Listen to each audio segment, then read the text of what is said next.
Hi, my loves. This one is for my girls who grew up feeling like there were infinite ways to be wrong or to be bad, but only one way to be good. I want to talk about the role that reputation or being a quote unquote good girl has played in our lives. For many of us, even into adulthood, even when we have our own children, we carry so much of this fixation on being seen as good in the eyes of others. And I've been reflecting on that so much lately. I'm saying this now as a 31-year-old woman who will probably start my own family in the next few years. I'm reflecting on the ways in which some of these lessons have still played such a role in my life, and not always in the most helpful way. I realized recently I started setting some boundaries that looked a lot different than boundaries I was even comfortable setting before. And if you want some more insight on that, I just posted a video about being the villain, and that's kind of what I was talking about there. The reason that it felt so uncomfortable to set those boundaries was not because I was doing anything wrong, not because I was asking for anything wrong, but because I knew that by setting those specific boundaries, certain people in my life would not approve of that decision. And I didn't realize all of this at the time, but it made it so nerve-wracking for me. Even though inside, like in my conscience, I knew it was something I had to do for myself, it still felt so challenging, and it almost felt like inaccessible. I had these moments where I'm like, wait, I can really do that? And it's like, yeah, why wouldn't you be able to do that? But then there's like this little voice in my head, which I now know is kind of like that inner child telling me like, oh my God, that's so scary. Oh my God, that doesn't feel accessible. That doesn't feel like something you can do to stand up for yourself in that way. And I realize now that that little girl never felt like she could do that because her number 1, 2, and 3 priority was to gain the favor of the people in her life. I was taught indirectly that other people's approval of me was a sign that I was doing the right thing. Now, thankfully, I grew up in a family where the things that I needed to do or not do to gain approval were not anything that put me in danger. So thank God I wasn't out here seeking approval and putting myself in really bad situations. I know that that's the case for some people, but still what it left me with as an adult is this fixation on other people's approval as a signal about whether I'm a good person or not. It's funny because I always pride myself on having such organized thoughts and being eloquent. And I'm sensing even right now, like it's not coming across as eloquently because I don't even fully understand it. Like I'm literally working through this in real time as we speak. This fixation on being a good girl literally followed me into womanhood, and it just shook me. I'm like, oh my God, I'm literally a grown woman who can make my own rules at this point. I'm not bound by the rules of my household or bound by the rules of my parents anymore. Like I'm able to make my own rules and decide what I want to believe or not believe, but I still feel there's this invisible rule book that I'm supposed to follow. And when I reflected on what that is, it's this thing that makes me look like a good girl. So I made certain decisions recently that would threaten that image, and it just shook me to my core. And I'm honestly even more proud of myself for making those decisions because I know how hard it was for me to do it, or how hard it felt, even though like the literal action of it was not hard. I just set a boundary and no one's gonna force me to do anything outside of my boundary. But it felt so inaccessible and so different because there was still this deep attachment within me to be seen as a good girl. I want you to reflect on this, my love, and we can reflect on this together in real time, because what does that even mean?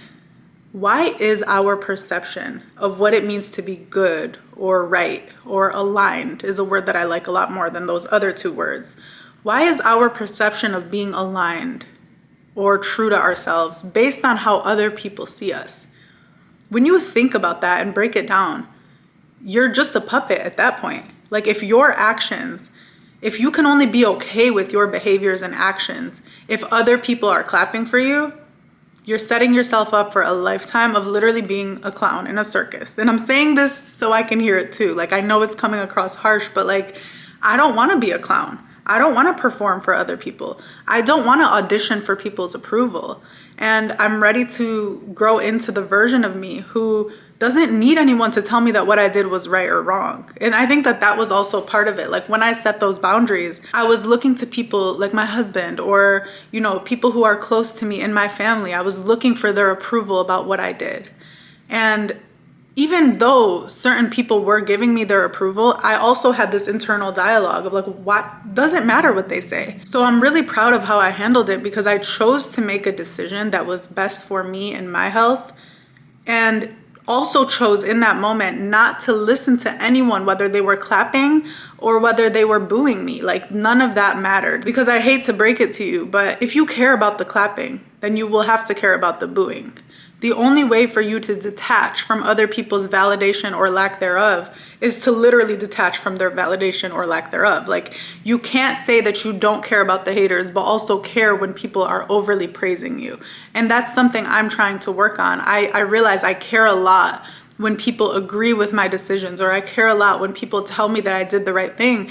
And when you zoom in on what that is, it really just speaks to a glaring lack of self-trust. That's what I'm excited to rebuild now. Now that I'm just divesting from this image of being a good girl and being seen a certain way, and just like, I just don't want to be perceived, as the girlies like to say. Like, I'm done being perceived. I'm done thinking and speculating on how I'm being perceived. I'm done figuring out whether I'm the villain or the hero in someone else's story. And now I just want to zoom in on how I feel and what story I want to write. And I think for the first time in so long, I trust myself to write it. I trust myself to write it. I don't need to give people editing access and let them, leave comments and footnotes on how I'm writing my story. I trust myself to be the one and only author of my story. And I'm just so proud of myself for that. It was a long journey. I feel like ever since 2019, that's kind of the year that I learned to start setting boundaries. These boundaries have indirectly kind of like created this protective barrier around me so that I could start deciding who I wanted to be. But before I set those boundaries years ago, like for the first 20 something years of my life, I didn't have good boundaries. So I was letting everyone and their mother tell me who I was. So you can imagine how confusing it became when I started to say, like, I'm not that though. And I don't want to be that. And they want me to be this, but I don't want to be that.